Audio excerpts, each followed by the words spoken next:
মাদকদ্রব্যের জন্য আমাদের সমাজ আজ এত অন্যায়, উত্ত্যক্ত করা, ধর্ষণ, অসুখ আর অনেক কিছু।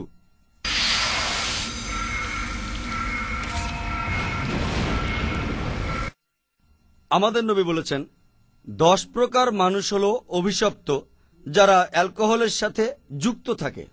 ইবনে মাজার ইনটক্সিক্যান্ট বইয়ের 3য় খণ্ডে অধ্যায় নম্বর 30-এ 3380 নম্বর হাদিসে নবী বলেছেন, যদি কেউ এই 10 প্রকারের মধ্যে পড়ে অ্যালকোহল নিয়ে, আল্লাহর অভিশাপ তার উপর পড়বে। যারা অ্যালকোহল তৈরি করে, যারা অন্যের জন্য অ্যালকোহল তৈরি করে, যারা এটা পান করে, যারা এটা বহন করে, যারা এটা অন্যের জন্য বহন করে, যারা পরিবেশন করে, যারা বিক্রি করে, যারা এই মদ বিক্রি থেকে লাভ করে, যারা এটা কেনে, যারা এটা অন্যের জন্য কেনে, এই সব ধরনের মানুষের উপর অভিশাপ থাকে আল্লাহ সুবহানাহু ওয়া তাআলার। আর অনেক অসুখ আছে যাতে মানুষ আক্রান্ত হতে পারে যদি মাদকদ্রব্য নেয়। আমরা একটা আলোচনা করতে পারি মাদকদ্রব্যের ক্ষতিকর দিকের উপরেই, যেটা পশ্চিমা বিশ্ব জানে, তারা জানে না তা নয়, সেজন্য তাদের মধ্যে বিপ্লবও হয়েছে কয়েকবার, সেটার কথা পরে কখনো বলবো। এর উপর আলোচনা করতে গেলে শুধুমাত্র অসুখের লিস্ট করতে দিন পেরিয়ে যাবে। আমি কয়েকটা নাম বলছি। একটা খুব বিপজ্জনক অসুখ যার সাথে সম্পর্ক আছে অ্যালকোহলের, সেটা হলো লিভার সিরোসিস। মদ পান করলে আরো যে অসুখ হতে পারে তা হলো গলায় টিউমার হতে পারে, মাথায় ঘাড়ে হতে পারে, পাকস্থলীতে টিউমার হতে পারে, লিভারেও হতে পারে। মদ খেলে হতে পারে ইউসোফ্যাজিয়াটিস, গ্যাস্ট্রাইটিস, প্যাঙ্কেটাইটিস, হেপাটাইটিস। তার হতে পারে কার্ডিওমায়োপ্যাথি, হতে পারে অ্যানজাইমা, হতে পারে হাইপারটেনশন, আর্থ্রোসিরোসিস। এই সব অসুখই অ্যালকোহলের সাথে যুক্ত। তার হতে পারে peripheral neuropathy, cortical atrophy, cerebral atrophy যদি মদ পান করে। মদের সাথে যুক্ত আছে স্ট্রোক, ফিট হয়ে যাওয়া, প্যারালাইসিস, অ্যাপোপ্লেক্সির। তার হতে পারে ওয়ার্নিক্স কস্কো সিনড্রোম। এটা এক ধরনের সিনড্রোম যেখানে রোগী তার বর্তমানের সব কথা একেবারে ভুলে যায় আর অতীতের সব কথা তার মনে পড়ে যায়। থাইমেন ডেফিসিয়েন্সি হতে পারে অ্যালকোহলের কারণে। আরো অনেক অসুখ হতে পারে, যেমন পেলাগ্রা, বেরিবেরি। তার হতে পারে ডেলিরিয়াম ইন্টারমিনেন্স। অপারেশনের পর হতে পারে ইনফেকশন। যখন সে এই মদ খাওয়া ছেড়ে দিতে চায়, হয়তো তখন তার এই অবস্থায় খুব আধুনিক হাসপাতালেও সে মরে যেতে পারে। তার মধ্যে বিভিন্ন এন্ডোক্রাইনাল সমস্যা দেখা দিতে পারে, যেমন মিক্সোডিমা, হাইপোথাইরয়েডিজম, কাস্কি সিনড্রোম। তার হেমাটোলজিক্যাল ডিজঅর্ডারও দেখা দিতে পারে, যেমন জিন্ট সিনড্রোম। তার হতে পারে ফলিক অ্যাসিড ডেফিসিয়েন্সি, যার সাথে আছে মাইক্রোসাইটিক অ্যানিমিয়া। হতে পারে প্লেটলেট ডিসঅর্ডার, থ্রাম্বোসাইটোপিনিয়া। সাধারণ ঔষধ যেমন ফ্ল্যাজিল বা মেট্রোনিডজল জাতীয় ঔষধ তার শরীরে কাজ করতে পারে না যদি সে নিয়মিত অ্যালকোহল পান করে। যদি কেউ নিয়মিত অ্যালকোহল পান করে, তার রোগ প্রতিরোধ ক্ষমতা, তার ইমিউনিটি কমে যায়, তার বিভিন্ন ইনফেকশনের সম্ভাবনা বেড়ে যায়। ফুসফুসের রোগ, এনফেসিমা, টার্মিনাল টিউবারকুলোসিস, লাং অ্যাবসিস। এরকম সময়ে তার কফ রিফ্লেক্স কমে যেতে পারে, কফ ফুসফুসে চলে যেতে পারে, হতে পারে লাং অ্যাবসিস, এনফেসিমা। একজন মানুষ এসব রোগে মারাও যেতে পারে। আর এই মাদকদ্রব্যের সমস্যা, অ্যালকোহল মহিলাদের আরো বেশি ক্ষতি করে থাকে। একজন পুরুষের চাইতে একজন মহিলার লিভার সিরোসিস হওয়ার সম্ভাবনা বেশি। যদি কোনো মহিলা গর্ভাবস্থায় অ্যালকোহল পান করে, তার হতে পারে অ্যালকোফিটা সিনড্রোম। এতে সন্তানেরও ক্ষতি হতে পারে, অনেক অসুখ হতে পারে, চর্মরোগ হতে পারে, যেমন অ্যালোপেশিয়া, এক্সিমা, প্যারোনিকিয়া, সোমোটাইটিস, অনেক অসুখ। আপনি এই অসুখগুলি লিস্ট করবেন কয়েকদিন আর আলোচনা করবেন কয়েক মাস।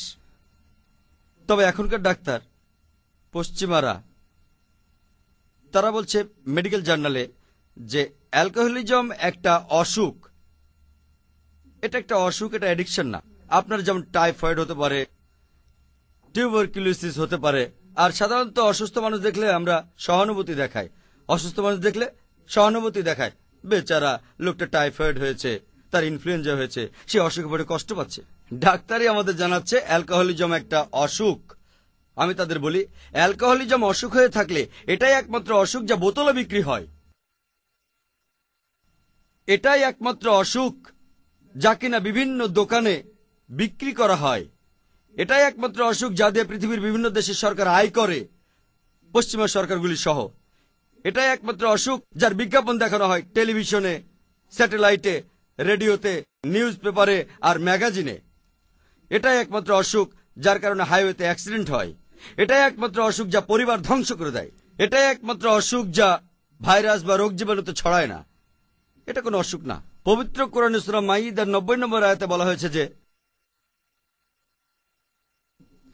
ইহা কোনো অসুখ নয়, ইহা শয়তানের কার্য, সুতরাং উহা বর্জন করো যাহাতে তোমরা সফল কাম হও। আর ইসলামের সমাধানও আছে। এমনও হতে পারে যে আপনি এই সমস্যাগুলিতে আকৃষ্ট হতে পারেন যেটা পশ্চিমে আছে, যেটা পৃথিবীতে আছে। ইসলাম সমাধান দেয় কিভাবে এই সমস্যা থেকে দূরে থাকবেন, আর তা হল সালাত। সালাত শুধু প্রার্থনায় নয়, প্রার্থনা মানে সাহায্যের আবেদন করা, মুক্তির জন্য। সালাতে সাহায্য চাওয়ার পাশাপাশি আমরা আল্লাহর নির্দেশনা চাই এবং তার প্রশংসা করি। সেজন্য আমি সালাতকে বলি এক ধরনের প্রোগ্রামিং, এক ধরনের কন্ডিশনিং। কারণ সালাতের কারণে আমরা কন্ডিশনড হয়ে যাই, প্রোগ্রামড হয়ে যাই। কেউ যদি বলে আপনি কোথায় যাচ্ছেন, উত্তরটা প্রোগ্রামিংয়ে যাচ্ছি, ব্রেন ওয়াশিং এ যাচ্ছি, উত্তরটা ভালো শোনায় না, সেজন্য লোকে প্রার্থনাকে সালাত বলে। আমার তাতে কোনো আপত্তি নাই, তবে এতে করে সালাতের পুরো অর্থ বোঝায় না।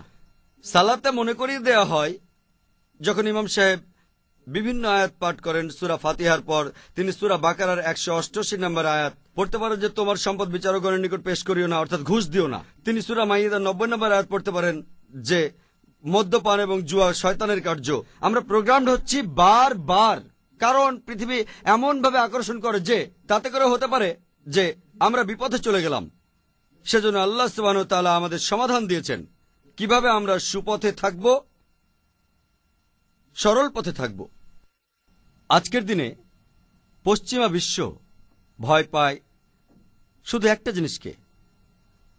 পশ্চিমা বিশ্ব সবচেয়ে বেশি যেটাকে ভয় পায় তা হলো ইসলাম। পশ্চিমা বিশ্ব বলতে আমি পশ্চিমের নেতৃস্থানীয় দেশগুলির কথা বলছি।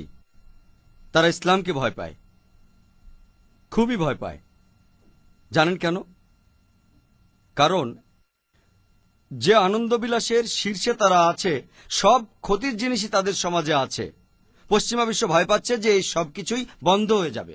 যদি ইসলাম আরো ছড়িয়ে যায়, এই সবকিছুই বন্ধ হয়ে যাবে। অ্যালকোহল বন্ধ হয়ে যাবে, নাচ বন্ধ হয়ে যাবে, আর চুরি ডাকাতি বন্ধ হয়ে যাবে, ধর্ষণ বন্ধ হয়ে যাবে। তখন এগুলি কে করবে? পশ্চিমা বিশ্বের নেতারা। বেশিরভাগই ইসলামকে ভয় পায়, আর এই জন্যই মিডিয়া নিয়মিতভাবে ইসলামের বিরুদ্ধে বিভিন্ন কথা বলে যাচ্ছে। টেলিভিশনে আপনি দেখবেন, রেডিওতে শুনবেন, ম্যাগাজিন পড়বেন, নিউজ পেপার ইসলামের বিরুদ্ধে কথা বলেই যাচ্ছে, ইসলামের নিন্দা করে যাচ্ছে। যদি শোনেন কোথাও বোমা বিস্ফোরণ হয়েছে, সেটা অবশ্যই কোনো মুসলমান করেছে। মুসলমানরা মৌলবাদী আর সন্ত্রাসী। এমনকি ওকলাহোমা বোম্বিং এর সময় নিউজ পেপারে হেডলাইন ছিল মধ্যপ্রাচ্যের ষড়যন্ত্র।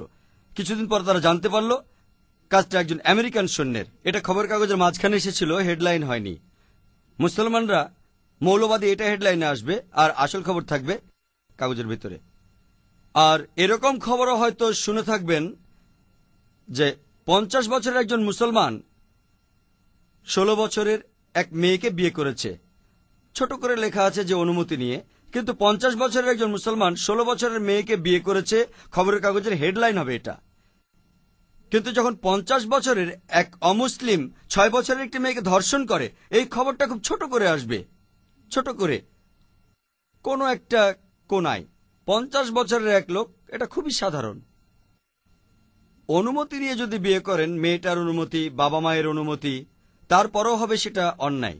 তাহলে পশ্চিমা বিশ্বের নেতারা নিন্দা করে ইসলামের। মুসলমান মৌলবাদী, মুসলমান সন্ত্রাসী, ইসলামে মেয়েদের ছোট করে দেখে, এইসব। এর উত্তর আমি দিয়েছি আমার ক্যাসেটে। ইসলামে মেয়েদের অধিকার, ইসলাম সম্পর্কে ভুল ধারণার উপর যে লেকচার দিয়েছিলাম সেখানেও আছে। কিন্তু এসব বাদ দিলেও, যদিও পশ্চিমা নেতারা প্রায় ইসলামের বিরুদ্ধে, আলহামদুলিল্লাহ অনেক পশ্চিমাই ইসলাম গ্রহণ করছে। এই প্রশ্নটা ভুল হবে যদি বলেন কেন পশ্চিমারা ইসলামের কাছে আসছে। পশ্চিমারা ইসলামের কাছে আসছে না, তারা ইসলামের কাছে ফিরে আসছে। কারণ আমাদের প্রিয় নবী বলেছেন, প্রত্যেক মানুষ দ্বীনুল ফিতর নিয়ে জন্মায়, অর্থাৎ আল্লাহর ধর্ম। সে জন্মায় মুসলমান হয়ে, পরবর্তীতে তার বাবা মা আর আশেপাশের লোকজনের প্রভাবে